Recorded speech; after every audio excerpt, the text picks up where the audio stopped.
Hello students, goodwill classes में आपका बहुत बहुत स्वागत है। स्टूडेंट क्लास 11th का ये कैश बुक हम लोग कर रहे हैं। एक क्वेश्चन इसका कैश बुक का हम ऑलरेडी कंप्लीट कर चुके हैं, जो था हमारा सिंगल कॉलम कैश बुक, और उसमें आपके लिए होमवर्क में भी क्वेश्चन थे, वो उम्मीद है आप लोगों ने कंप्लीट किया होगा। अभी हम आ जाते हैं अपने कैश बुक के डबल कॉलम पर। ठीक है, डबल कॉलम में जो दो कॉलम हमारे कैश बुक के होते हैं वो होता है एक कैश का कॉलम और दूसरा होता है बैंक का कॉलम। तो अब इस क्वेश्चन को हम लोग करेंगे। होमवर्क के लिए आपके लिए क्वेश्चन भी रहेगा, और प्लीज़ आप उसको कंप्लीट किया करें और अपना कमेंट में ज़रूर बताया करें कि आपका आंसर सही आया है या नहीं आया है। अभी हमारा जो क्वेश्चन है नेक्स्ट, वो है क्वेश्चन नंबर 4, जिसमें हम पढ़ेंगे क्या, record the following transaction in a bank column cash book for the following 2016 दिसंबर में, राइट। तो अब हम लोगों को क्या करना है, हमें सबसे पहले ये ट्रांजैक्शन इनको करनी है। सबसे पहले आप देखिए क्या लिखा है, दिसंबर 1 की बात है ये, जिसमें लिखा है कि बिजनेस स्टार्ट किया गया था 80,000 रुपीज़ कैश से। ठीक है, डबल कॉलम कर रहे हैं, तो इसका जो फॉर्मेट है वो भी एक बार ज़रा देख लेते हैं क्या है। देखिए ये फॉर्मेट इस तरीके से बनाया जाएगा ये, जिसके अंदर सबसे पहले डेट है, पर्टिकुलर है, कैश और बैंक, साथ में रहेगा LF ledger folio. Ledger folio जहाँ पर भी है, उसके बाद ये आपको पता ही है कि यहाँ से जो ट्रांसफ़र किया जाएगा आगे लेजर्स में, तो लेजर में जो सा पेज होगा तो इसलिए एलएफ हम कॉलम बनाते हैं। फिलहाल इस कॉलम को हम इग्नोर करते चलेंगे, कोई नंबर यहाँ पर अपने को नहीं देना है। फिर date, particular, cash and bank, तो ये हमारा डेबिट साइड था और ये वाली साइड हमारा क्रेडिट साइड है। अब वन बाय वन हम एंट्रीज़ को यहाँ पर लिखेंगे कि किस तरीके से कौन सी एंट्री हम लोगों को करनी है।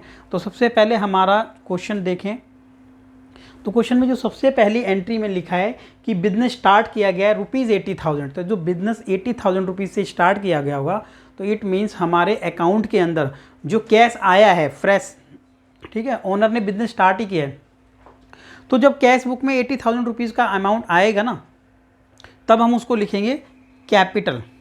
क्या लिखेंगे? कैपिटल लिखेंगे। तो यहाँ पर आप जाएं और लिख देंगे दिसंबर 2016 की बात है ये, ठीक है, फर्स्ट, और लिख देंगे 2। बैलेंस लिखा था पहले हमने, लास्ट क्वेश्चन में क्या लिखा था, बैलेंस भी, लेकिन ये बैलेंस ये न्यू क्वेश्चन स्टार्ट कर रहे हैं, तो हम लिख देंगे यहाँ पर कैपिटल। ये बिजनेस स्टार्ट ही हुआ है, तो हमने लिख दिया 80,000 रुपीज़ से हमारा बिजनेस में कैश आया है और बिजनेस स्टार्ट हुआ है। तो ये होती है हमारी फर्स्ट एंट्री जो हम लोगों ने कर ली है। अच्छा, उसके बाद आप देखें क्या लिखा है कि हमने डिपॉजिट किया है इन बैंक, और हम दोनों कॉलम को ही मेंटेन कर रहे हैं। तो जब बैंक में हमने अमाउंट डिपॉजिट किया होगा ₹15,000 का, ठीक है, 50,000 रुपये बैंक में डिपॉजिट किया है, तो वो डिपॉजिट कैसे किया है, सबसे पहले हमने कैश को विड्रॉ किया है। ठीक है, अपने ऑफिस से पहले कैश को विड्रॉ किया है, यानी ये एंट्री कैश से भी लिंक है। फिर उसी कैश को हमने डिपॉजिट किया है बैंक में, तो इसका मतलब वो बैंक से भी लिंक है, और इसी एंट्री को कहते हैं हम कॉन्ट्रा एंट्री। और ये एंट्री हमें एक प्रैक्टिकल क्वेश्चन में भी करके देखना बहुत ज़रूरी था। तो यहाँ पर आ गया है वो कि हमने अमाउंट विड्रॉ किया सबसे पहले 50,000 रुपये का, तभी बैंक में डिपॉजिट किया होगा। तो हमें एंट्री यहाँ पर इसकी कर देनी है। सबसे पहले लिखेंगे बाय बैंक, हमने क्या कर दिया यहाँ पर, बाय बैंक। ऐसा क्यों, सबसे पहले हमने अपना कैश माइनस कर दिया, क्योंकि आपको पता है कि ये वाली साइड हमारा इंक्रीज वाली साइड है और ये डिक्रीज होता है। ठीक है, यहाँ से कैश डिक्रीज होता है, चलो लिख देते हैं, और बैंक भी डिक्रीज होता है, और यहाँ से कैश इंक्रीज होता है और ये बैंक भी इंक्रीज होता है। तो सबसे पहले जब हमने 50,000 रुपीज़ का कैश विड्रॉ किया होगा, तो 50,000 यहाँ से इस तरीके से विड्रॉ होगा। ठीक है, अब एक्चुअल में यही कैश विड्रॉ होकर के हमारे कहाँ पर, बैंक में डिपॉजिट हो गया। तो हमने कैश सबसे पहले विड्रॉ किया, अब बैंक में जैसे डिपॉजिट होगा तो हम यहाँ बैंक में बढ़ा देंगे और लिखेंगे यहाँ पर कि ये कैश कहाँ से आया। तो यहाँ पर लिखना पड़ेगा हमें क्या, कि ये हमने कैश डिपॉजिट किया है। तो ये हमने अमाउंट कैसे किया है, डिपॉजिट कैश में ही किया है। तो इस तरीके से ये हो गया हमारा।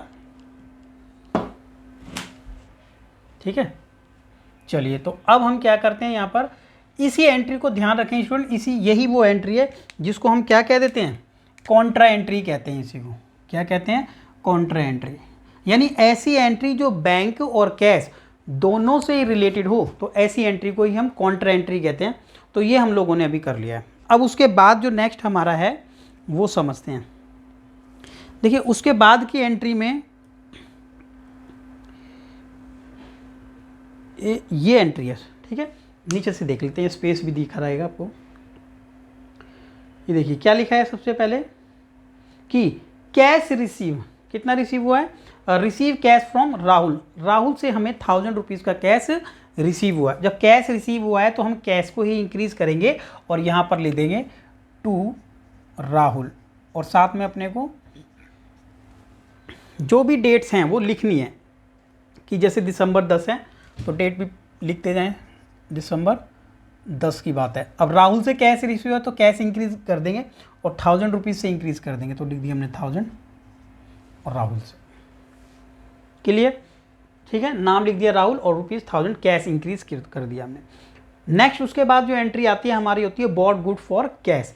इस बार हमने 8000 रुपये का माल खरीदा है, तो जब माल खरीदा होगा हमने और पेमेंट कैश की गई होगी तो सीधी सी बात है यहाँ पर जाएंगे इस साइड पर, ठीक है, और डेट जो भी है दिसंबर में 15 है और हमने ये गुड्स क्या किया है, परचेज किया है, तो लिखेंगे परचेज, ठीक है, परचेज अकाउंट है ये।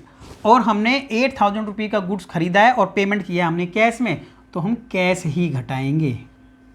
और अगर हमने पेमेंट किया होता बाय चेक तब हम बैंक घटा देते, क्योंकि जिसे जैसे ही हम किसी को चेक देते तो वो हमारे अकाउंट से पेमेंट डिडक्ट हो जाती, राइट ना।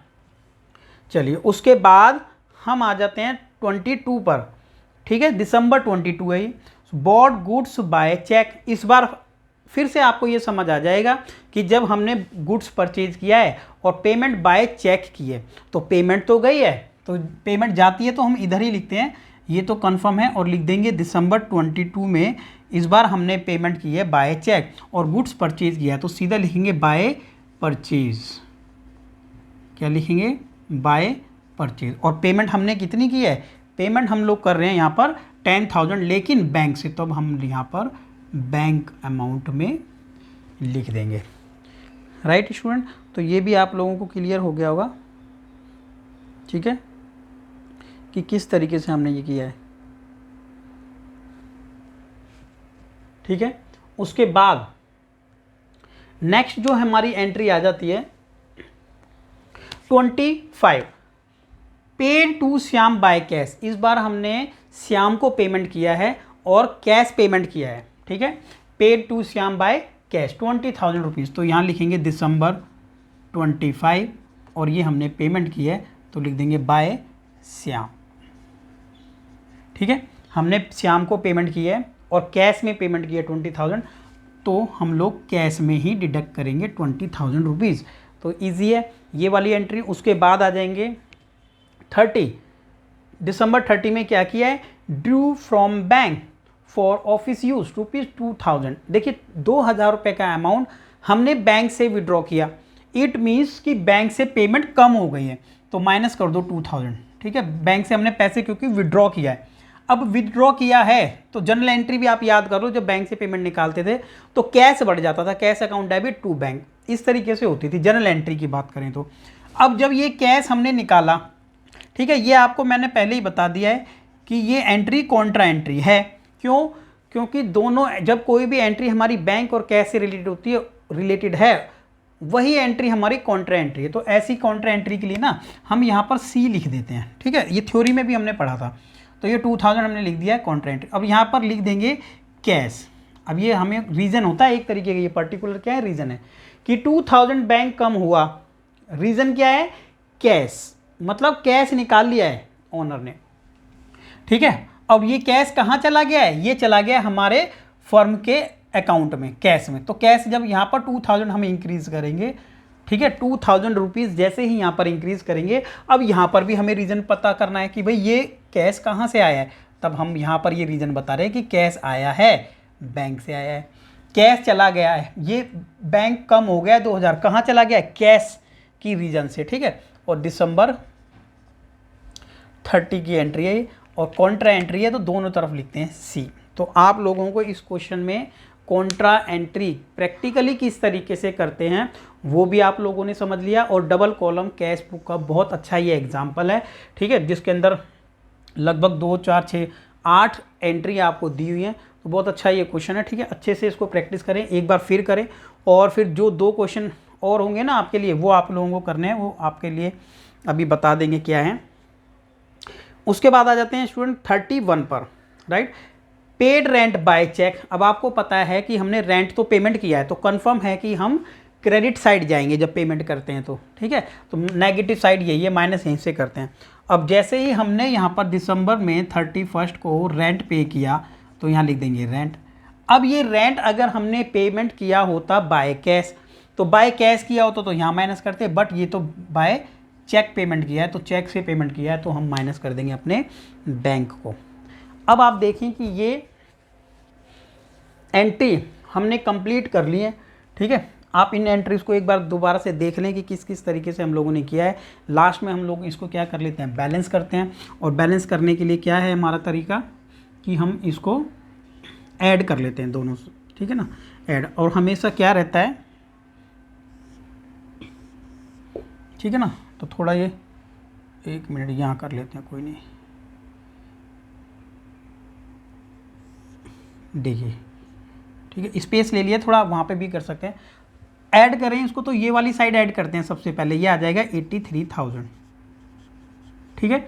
ये वाला तो आपका 50,000 रुपीज़ का अमाउंट है, ठीक। ज़्यादा जो ज़्यादातर आता है कैश का, ये पॉजिटिव साइड हर अकाउंट में ज़्यादा आती है, ठीक है, पॉजिटिव साइड। कई बार नेगेटिव आती है, सिर्फ कैश वाले में ही आती है, वो जब बैंक में हम ओवरड्राफ्ट कर लेते हैं, हम ज़्यादा अमाउंट निकाल लेते हैं, ठीक है। तो ये वाली साइड ज़्यादा आती है, इसको दोनों तरफ लिख लेंगे, 83 इधर भी और ये 50।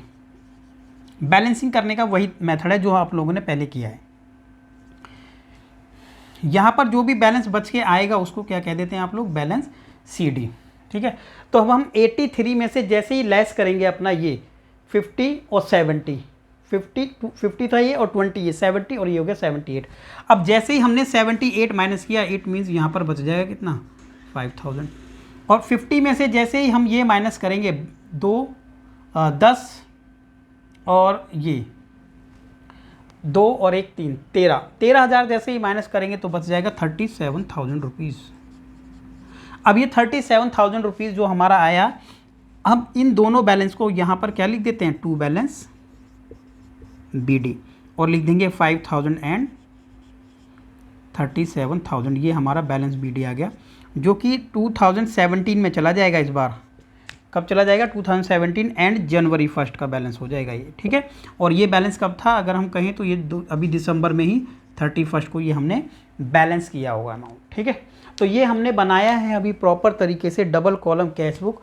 अब हम लोगों को जो क्वेश्चन अटैम्प्ट कर रहे हैं खुद, वो कर रहे हैं 2 क्वेश्चन, ठीक है, जो आप लोगों के लिए, एक मैंने अगर आपको बताया तो 2 क्वेश्चन आप लोगों को जरूर करने चाहिए।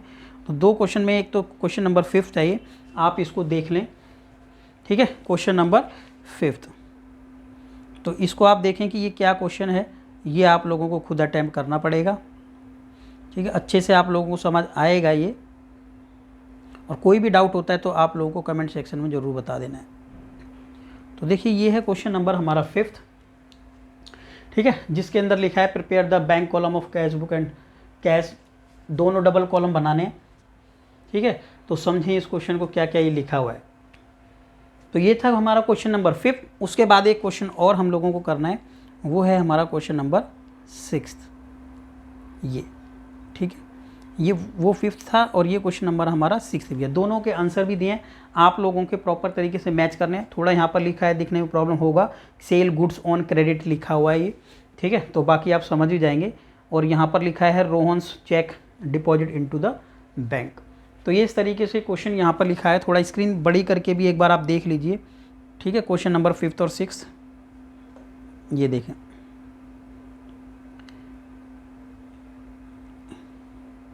क्वेश्चन नंबर 5th और 6th आप लोगों को अब क्लियर हो जाएगा। थोड़ा ये NCERT बुक का PDF है, तो इसलिए क्या रहता है, थोड़ा इसमें अमाउंट जो है ना, प्रिंटिंग थोड़ा लाइट प्रिंटिंग है। तो ये दोनों क्वेश्चन हमारे हैं, ये क्वेश्चन नंबर 5th है, ठीक है, जस्ट इसके बाद ही क्वेश्चन नंबर हमारा ये 6th है। तो स्टूडेंट ये दोनों क्वेश्चन आप लोगों को अच्छे से अटैम्प्ट करने हैं। उसके बाद हम इसका एक नेक्स्ट क्वेश्चन और देखेंगे, अच्छा क्वेश्चन, उसके बाद आपके लिए होमवर्क रहेगा और ये टॉपिक कर देंगे हम ख़त्म, ठीक है। तो वीडियो को ज़्यादा से ज़्यादा आप शेयर कीजिए, ठीक है, और चैनल को सब्सक्राइब जरूर कर लीजिएगा। Okay, thank you.